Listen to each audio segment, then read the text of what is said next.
Imagine spending months carefully planting a garden in your backyard.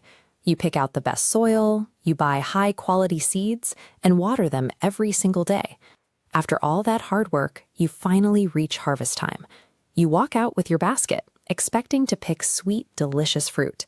But when you look at the vines, you find a disaster. Instead of bright, healthy food, your garden grew nothing but stinky, sour weeds. That deep feeling of disappointment is exactly what the prophet Isaiah described thousands of years ago when he wrote a song about a vineyard. In this song, God is the loving gardener, and his people are the vineyard. This diagram shows the gardener's effort. He picked a fertile hillside, meticulously clearing every rock before placing the vines squarely in the center. Then he built a strong wall and a watchtower to keep the delicate plants safe. God built this environment so his people could thrive, providing every resource they needed to live well within the safety he provided.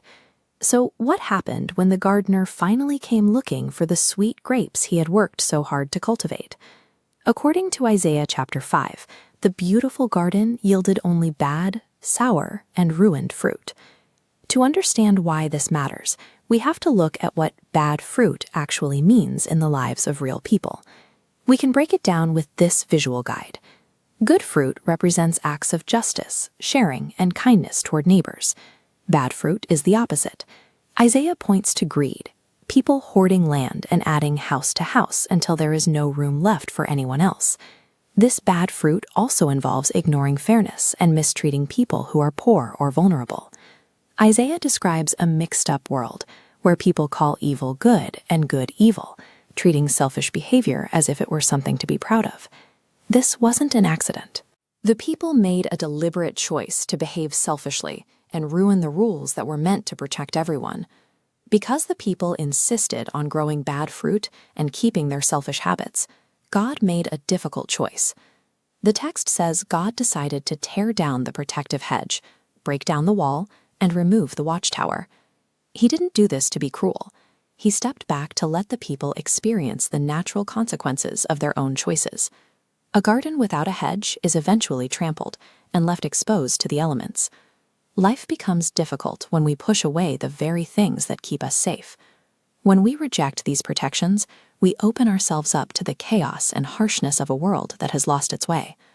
While the removal of the hedge leaves the garden in a difficult state, the story continues into Isaiah chapter 4. Even in the middle of this ruin, God promises that the land will not stay in darkness forever. For the survivors who remain, those who truly want to do what is right, God offers to wash away the old stains and provide a fresh start. He promises to create a new shelter over those who stay faithful, a protective canopy coming directly from him. One part of the shelter is a comforting cloud, providing shade from the exhausting heat. The second part is a glowing fire by night, keeping them secure from the storms outside. Every day, through our actions and the way we treat others, we choose what kind of fruit we want to grow. When we choose the path of kindness and fairness, we find that God remains a safe haven, no matter what storms come our way.